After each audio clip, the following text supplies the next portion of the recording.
Party को और मजबूत जमीनी सतह पे कर रहे हैं। उसी सिलसिले की आज की ये ज्वाइनिंग हमारे सीनियर लीडर जो डॉक्टर समीउल्लाह साहब हैं, डिस्ट्रिक्ट पुलवामा के प्रेसिडेंट भी हैं, उन्होंने आज यहाँ मंसूर अहमद मागरे साहब की क़यादत में ज्वाइनिंग आज कराई। पुलवामा की ज्वाइनिंग। मंसूर अहमद मागरे साहब एक सियासी घराने से ताल्लुक़ रखते हैं। इनके बरादर रियाज अहमद मागरे साहब जमात इस्लामी से ताल्लुक़ रखते हैं और शायद जिस वक़्त अमीरी जमात भी पुलवामा के थे। इनके साथ ही आ जाए। हमें उम्मीद है पुलवामा में इनकी ज्वाइनिंग से एक अच्छी मैसेज आएगी। आपको मालूम है कि जो साउथ के ज़िले हैं और कुछ कॉन्स्टिट्यूंसियाँ खासकर इन ज़िलों में इस जमात का एक काडर है, और चूंकि इन्होंने एक पॉलिटिकल प्रोसेस में अब हिस्सा बाज़ाब्ता तौर लिया है और हमें लगता है अपनी पार्टी का प्लेटफॉर्म इनके लिए इन्होंने पसंद किया है और हम आगे को इस कारवान को इकट्ठे चलाएंगे। आज दूसरी ज्वाइनिंग जो हमारी हुई वो हिना सुल्तान साहिबा हैं। ये पेशे से वकील हैं, सियासी मैदान में तरबियत इन्होंने की है, शुरू से की है, अच्छा तजुर्बा है इनका।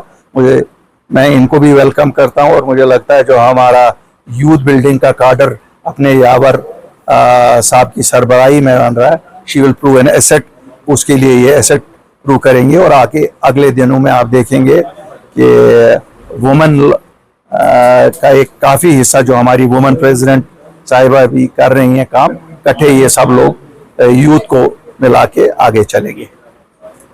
पार्लियामेंट्री डेलीगेशन यहाँ पर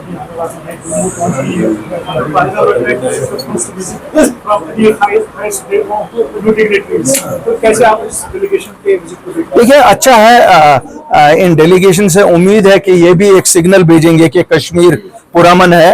ये भी हमारे मुल्क के बाकी शहरियों को और दुनिया के लोगों को एक मैसेज यहाँ से दे देंगे कि कश्मीर आइए, कश्मीर आपका मुंतज़िर है, यहाँ सेफ्टी का कोई इशू नहीं है।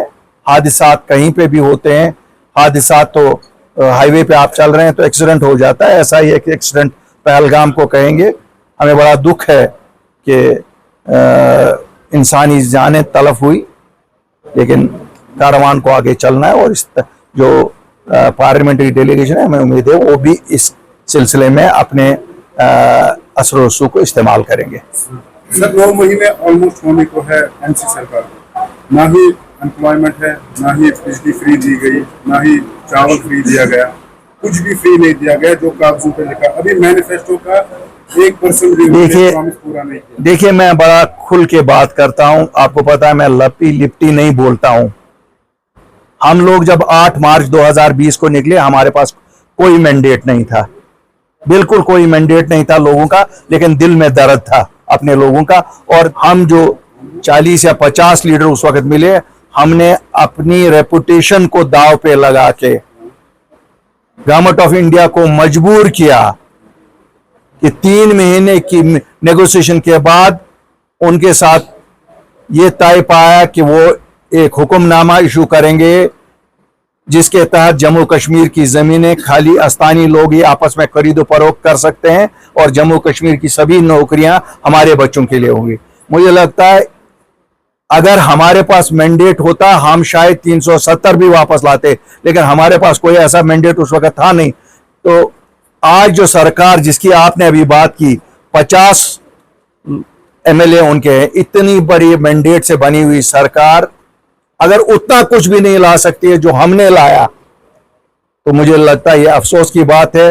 ये जम्मू कश्मीर के लोगों को सोचना पड़ेगा, क्या उन्होंने सही दिशा में अपना वोट इस्तेमाल किया या जज्बात की राह में वो भी बह गए और 5 साल अपनी डेवलपमेंट के या अपने हक के, जैसे हम कहते हैं, जिसे हम स्टेटहुड कहते हैं या हम बच्चों की नौकरियां कहते हैं, मैं तो सबसे ज़्यादा कहता हूं उन नौजवानों की, उन बुज़ुर्गों की जो जेलों में बंद है, जिनकी रिहाई के बारे में हमने कहा था हम एक एमनेस्टी करवाएंगे 30 अक्टूबर को, क्योंकि मैनिफेस्टो सियासी जमातों की बाइबल होती है और हमारी बाइबल वहीं पे मौजूद है। आपको पता है हमने जो लिखा था हम वही कहते हैं जो हम कर सकते हैं और हमारी सियासत सच पे मबनी है।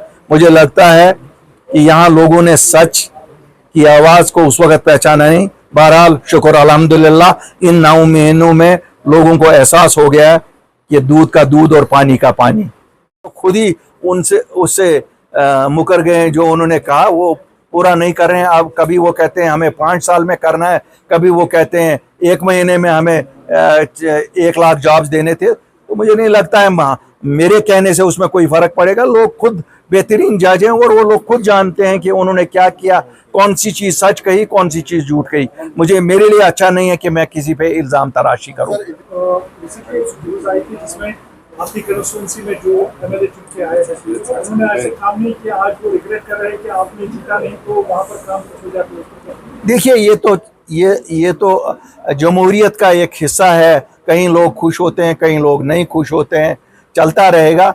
मुझे लगता है हर एक का अपना अपना स्टाइल होता है। हो सकता है जो चुने गए हैं उनका डिफरेंट स्टाइल होगा, जो पहले थे उनका डिफरेंट स्टाइल होगा, लेकिन ये तो जमहूरियत का एक हिस्सा है। मैंडेट नेशनल कॉन्फ्रेंस को दिया गया है लोगों की सड़कें बनाने का, लोगों के पानी का इंतज़ाम, नौकरियां देने का, बिजली का और बाकी चीज़ों का। हमें अपोजिशन का मैंडेट दिया गया है निशानदेही करना कोताहियों का और जहां हो सके लोगों के इश्यूज को हाईलाइट करना। हम वो रोल इंशाल्लाह निभा भी रहे हैं और बखूबी आगे को भी निभाएं।